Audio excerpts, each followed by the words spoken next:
Okay, so a little video here just for continuation. I'm still beavering away in the background of things, and just as important as the actual physical restoration and building of the trike is the design work. I'm still waiting for my friend to come round and speak to me about some fabrication work that I've got him. I've got for him, and I've been designing bits and bats as I've gone along, and spent a lot of time on wiring diagrams, which I'll run you through in a minute, and some bodywork stuff, and some extra steel that I've got to throw into the thing. On that point, I've also been learning to weld, both MIG and stick welding, so that's something that I'm learning over the next sort of couple of weekends when I can get in the garage at home. So there's basically been a lot put on a stop until I can actually weld. I don't want to be welding this steel on the back, which I'll run you through in a minute as well. I don't want to be welding this steel on the back with the engine in place. Just to omit risk of damage more than anything else, and it's a lot easier to move around in the engine bay when there's no engine in it.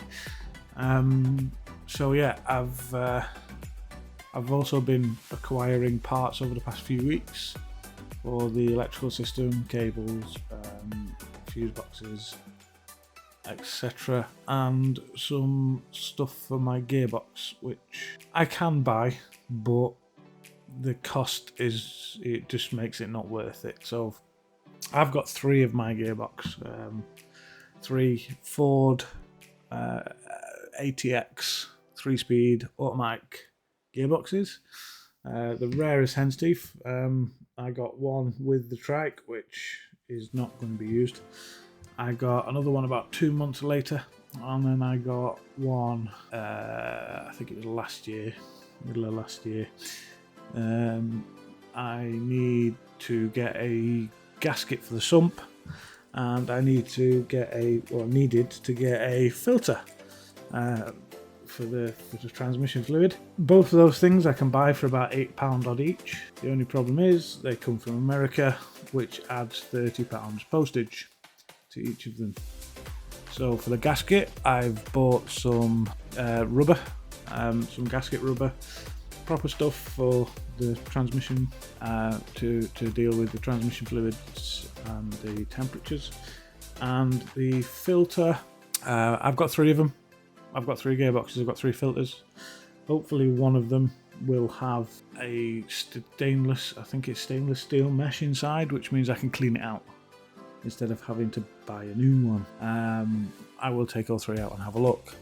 I'm going to try and take the gasket off in one piece so that I can use it to trace around.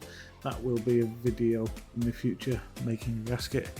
So I bought the tools for that and the materials for that, and like I said, I've bought some cables, I think 7 amp, 11 amp and 16.5 amp I think it is, and some 42 amp, which I bought that I can't remember what I bought it for, but 10 meters of each just to start off with.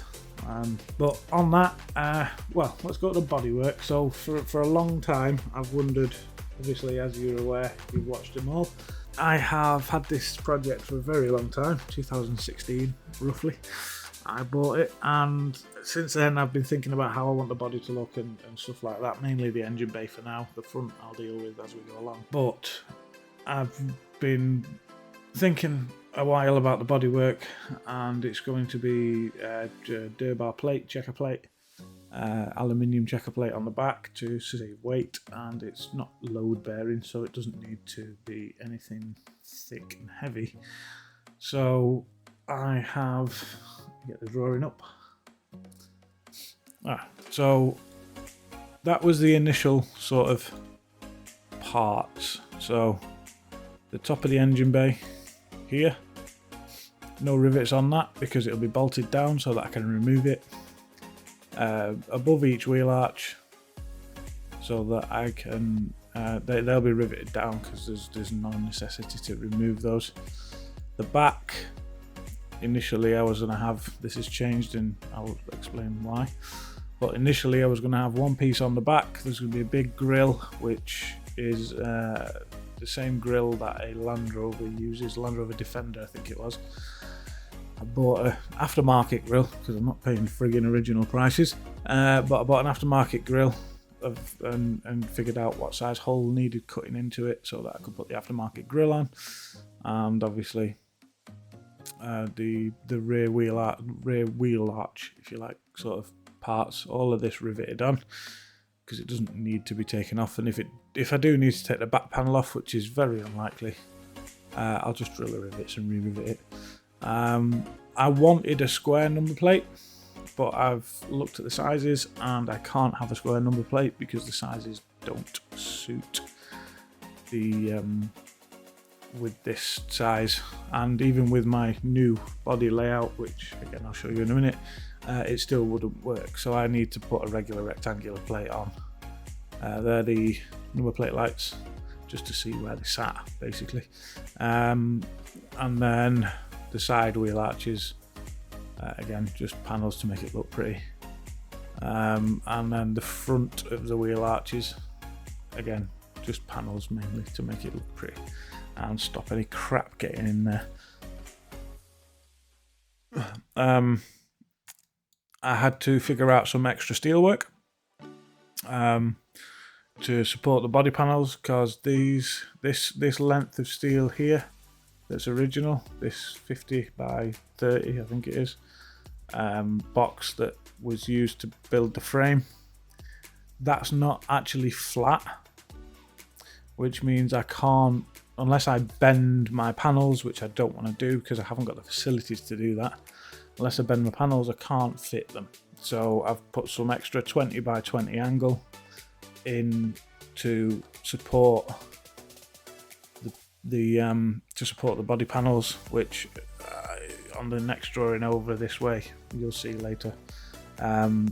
Same again for this side, same again for down the back here, so that it all sits flat.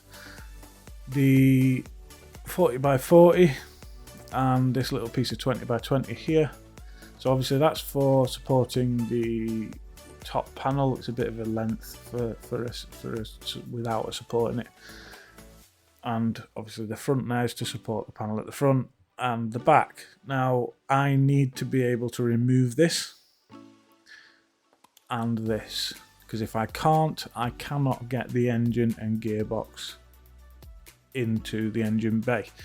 When I took the engine and gearbox out of it, instead of it coming out flat,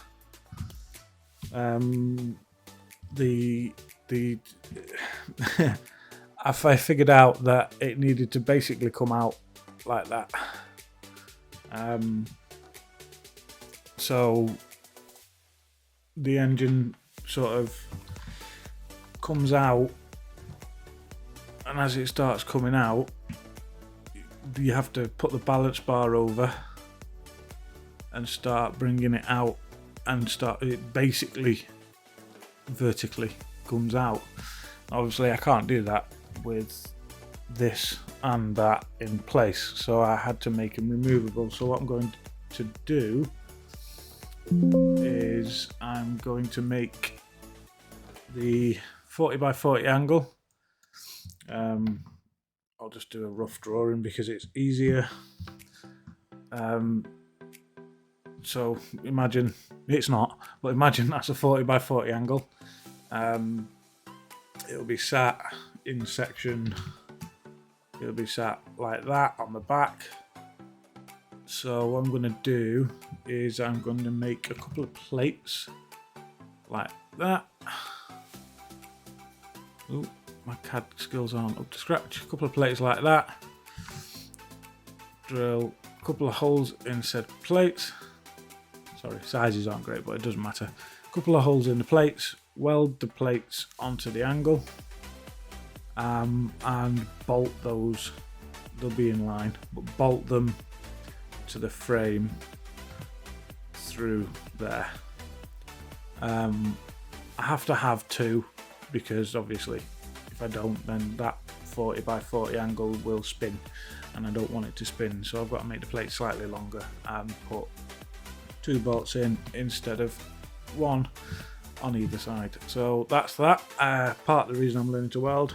Other part of the reasons, another project that I'm doing is well, apart from the stuff I've got to weld on here, another project I'm doing is a trailer rebuild. It's a trailer from 1985. That will be something else on the channel again when I start that properly. And I need to learn to stick weld for that, because some of the steel is 5 to 10 mil thick, and my little MIG welder won't do that. It only goes up to 2 mil or something like that. So I'm learning to stick weld as well. So that's the extra steel, which I've already been ordered. I've already got it. It's in the garage waiting to get installed. So yeah, originally it was going to be that with the gaps. Thought it'd look nice and everything. However, because of my lighting and my other various bits and bats, I've had to change the design. So that's the original design, and that's the new design. So instead of having gaps, I'm having one full piece that is a funky shape with the hole in it, and that allows for, so according to the MSVA manual, there's certain rules you got to conform to with the lighting and stuff like that. So that's part of the reason the lights that I'm getting, I couldn't use the original design because they wouldn't fit. So I've redesigned it like that. I still think it'll look quite good. I've positioned all my lighting, as you can see, my reflectors and stuff, and my marker lights, and so that's the original steel in grey. So just the underlays and stuff, so that I can see where everything lies. And again, same on the bottom there, some original steel. I've not put all the original steel in it. I need to do that just to make sure nothing clashes and everything's in the right place. But yeah, I'm quite happy with that. A couple of other bits and bats. My seat, the straddle seat for the driver, aka me. 12mm ply base, upholstery foam, and a waterproof upholstery material. The seat's made out of 25.4mm bar, providing that my fabricator friend Will can bend it at 180 degrees so that it looks nice. There are options. Somebody who does sand-filled bending to stop the pipe kinking and stuff like that. Failing that, I don't mind losing that bar. It's not expensive, and going with a square hollow section, and he could just weld it together, as long as there's no sharp edges, because obviously we don't like exposed sharp edges. So that's something that I need to speak to him about, which he has this. It's only small drawing. He has this, and I'm just waiting to find out what he wants to do with it. I've done that just to measure up for the materials I need for the seat base and the seat back, which is fine. So that's a drawing that's been going on for a long while. Some extra pieces for other areas of the trike, which down the passenger where my petrol filler cap will be, and the passenger foot plates and stuff like that, and the sides of the seats. That's all stuff for that, just regular sizes, and I can cut it to suit on what I want. So that's one thing. As you can probably tell, the keen-eyed amongst you will have looked up here, and Trike wiring guide. I named that when I first started doing it many years ago, but we're on version 4. That's the best part of maybe 18 months worth of work, from V1 to V4. So one thing, this is the thing I've been working on for a while, is the wiring diagrams. I'm not you know, I don't do schematics, I don't do all of that. This is just for me personally, so that I know what cables go where, and so that in the future if something goes wrong I can trace. This was revision 3, and then I found I thought I did quite a good job of that, and then I found a lot of information about certain things that I've got and certain things that I need, which meant that it wasn't worth carrying on with this one. I just basically deleted it and started again. So obviously you can tell there's a big difference between this and that in regards to the amount of circuits and the amount of fuses. And so yeah, my fuse box with my relays is the same. Found out I needed at least one extra relay. They come in packs of 2 where I bought them from, so I've just got a spare relay. My indicator relays are slightly different, or relay is slightly different along with the way that I've connected them, and I needed an extra, I think that's a 12-way fuse box. It's actually, in practice, it's going to be a 8-way and a spare, an 8-way and a 4-way separate. I've not shown you the whole thing because I've got an immobilizer, and if I show you where they go, people will know how I've wired my immobilizer. So that big white section there is my actual diagram. This is just the redacted one, so that you don't know where all the where all my immobilizer cables go. So yeah, I've got I'm using communal buzz bars for the negatives. I'm going to run it all into one area for the most part. There'll be a couple of places where I have to do it to the frame, but for the most part everything's running to the communal buzz bars, and then there'll be a big cable going off to the bare frame. Motorcycle switch, one of the other reasons that I've redone this and I've tried to sort something out, is the motorcycle switch that I'm buying, hopefully if it's still available when I come to buy it, has a starter for a motorcycle, and I found out that I can wire that up to be able to start my engine, along with obviously my key switch, which would be nice. It'd be nice to just turn it on and press that button and it starts. So I'm going to have a go at that and wire it up so that I also have that as a way of starting it. And then obviously horn switches and indicator switches all in the one switch unit, instead of having to faff around with several different handlebar switches.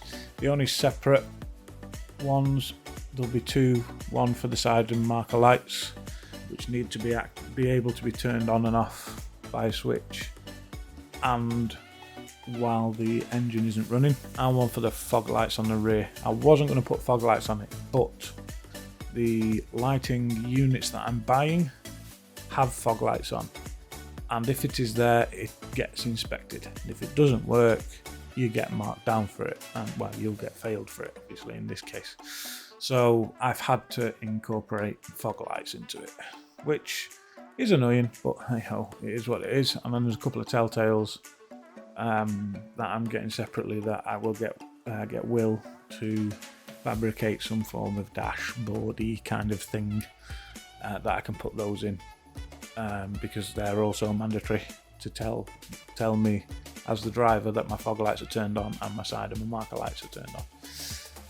So yeah, I've been busy little bunny, doing these drawings, as much information as I can. You can see I've got a load of information there that's just telling me how to do things so that I don't forget.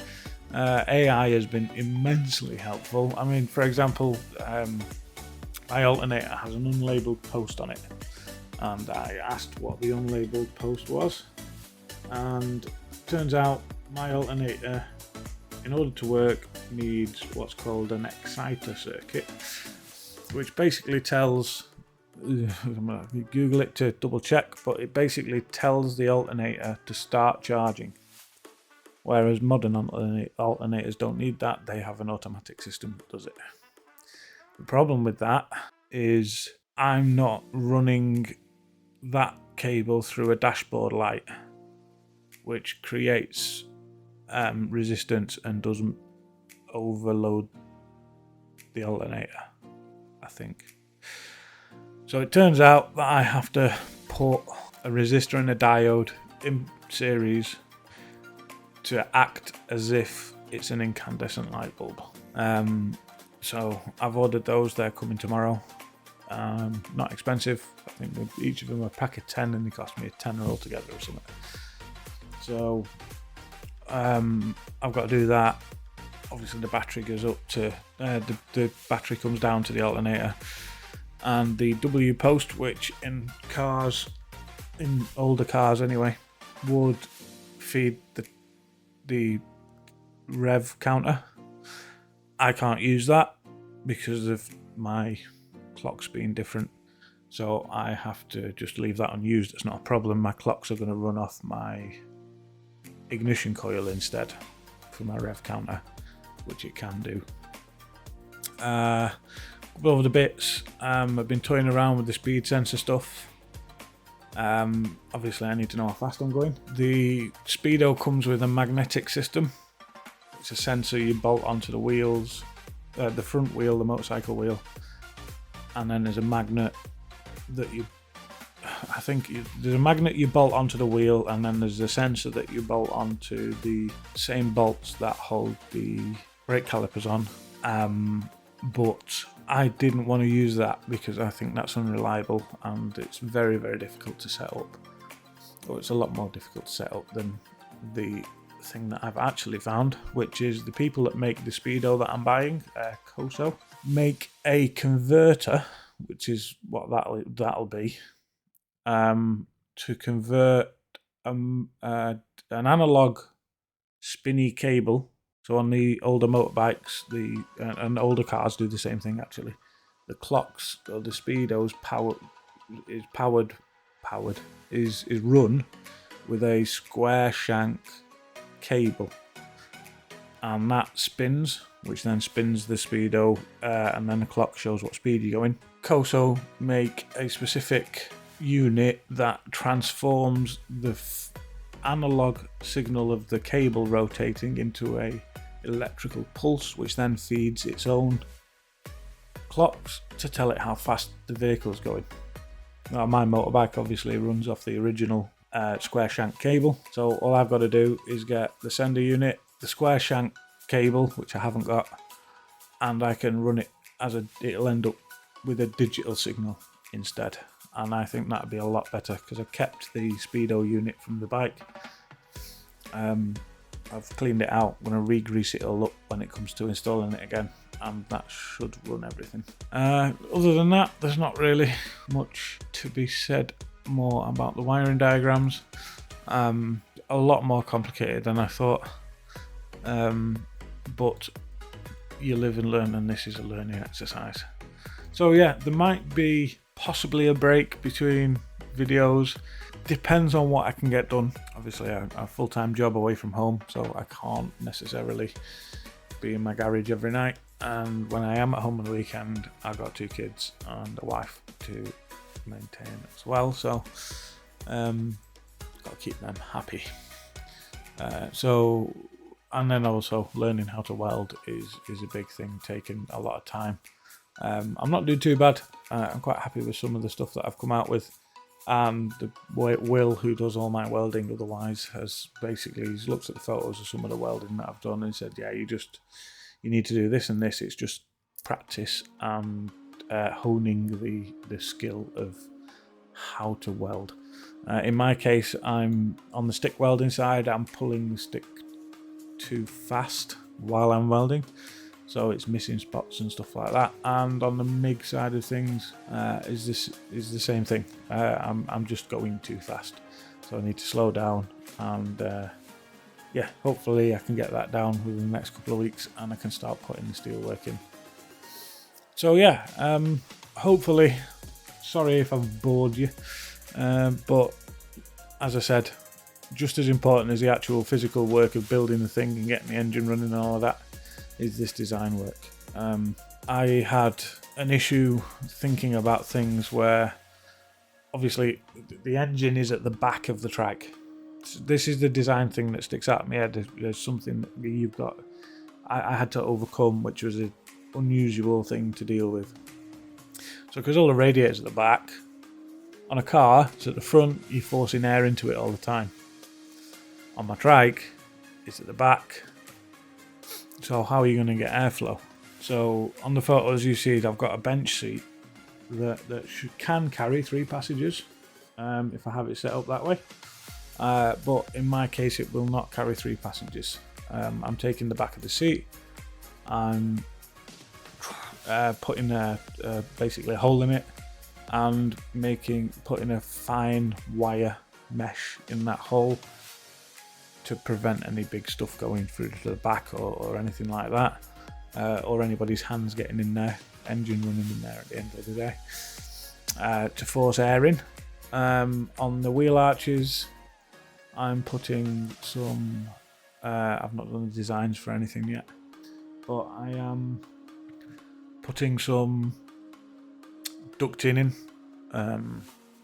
which will go from roughly where the passenger's legs will lie through some 100mm duct and to 100mm louver that I'll put in the bodywork down there. 100mm duct that'll duct straight into the engine bay, so I can get as much cold air in there from the front of the vehicle as I can. I'm also not sealing the wheel arches going into the engine bay, but I've got to figure something out to prevent any stuff getting flicked up in there off the wheels and stuff like that. I probably will use the same mesh that I'm putting in the back of the seat here to do that. So yeah, there's a lot of stuff to think about, and a lot of skills that I'll be learning, metalwork being one of them, obviously welding and stuff like that, upholstery, something that I've got to learn, never done it before, and lots of design, sort of engineering and design challenges that come with building something that's not stock. Like I say, this was a big one. I very nearly went out and got all of that cut by a company and drilled by a company, and that would have been a mistake, because if I did, I would have ended up having to redesign a lot of things regarding lighting and stuff like that, which I don't want to really do, because I'm quite happy with the way that that's all set out. I'm happy with the way that everything is. If I have a tip, if you're looking at doing something like this yourself and you're looking at conforming to the MSVA manual, read the bloody manual. I very nearly didn't have the likes of marker lights, which I didn't think I needed, and a few other bits and bats like reflectors. As you can see, I've got 2 red reflectors there. They cannot be triangular. Triangular reflectors denote a trailer. I didn't know that. I very nearly had triangular reflectors on it. So yeah, I've read the manual properly regarding my lighting requirements. Everything's set out the way it should be now. I need marker lights. So yeah, like I say, sorry if I bored you. I just thought I'd explain a few things, and again, there might end up being a gap in videos depending on what I can get done over what weekends and weather dependent and all that kind of jazz. But hopefully sometime within the next 2, maybe 3 months, depending on my carburetor, I might have the engine in. Basically, my aim is to have the engine in and at least turned over within the next 2 to 3 months. That shouldn't be an issue. Like I say, depends on the carburetor. I did have a carburetor. It turns out it was the wrong one. It was a carburetor for the 1.1s and the 1.4s, which would have been really underpowered for mine. Would have been a 1.6. But my uncle said he's got one that he's going to try and dig out for me, see if it's in good enough nick to use. If not, then I've got to buy one, and it's a big ticket. It's 250, 300 quid for the carburetor that I need. So I'm hoping that my uncle's one's good and he's not going to want much money for it. But yeah, there's that. What else is there? I've got to sort the gearbox out. I've refilled my torque converter with fluid now. I've just got to sort the gearbox out and then get that filled, which I could potentially do over the next couple of weeks. And then it's wiring, running cables, routing cables, making sure everything's right, and getting hold of the other parts. I need to buy the immobilizer, which is I think that's about as big ticket item as it comes with the electrics. An air filter for my uncle's carburetor if I get that, because I've only got a K&N and an original air filter for the original carburetor, which won't fit the one that my uncle's got. So yeah, hopefully a bit of an insight into the fact that I'm still doing it, and it's important. The design work's important. The thinking about things is important, because a lot has changed between revision 1 of the wiring diagram and the final revision 4 of the wiring diagram, and a lot has changed between revision 1 of the bodywork and the hopefully, from what I can gather, the final revision of the engine bay bodywork anyway. Thanks very much. If you've got any tips or tricks with the cooling, that'd be a big help. And anything else? Any questions you want to ask? Any tips you've got? Any constructive criticism? All goes a long way. And yeah, hopefully speak to you soon.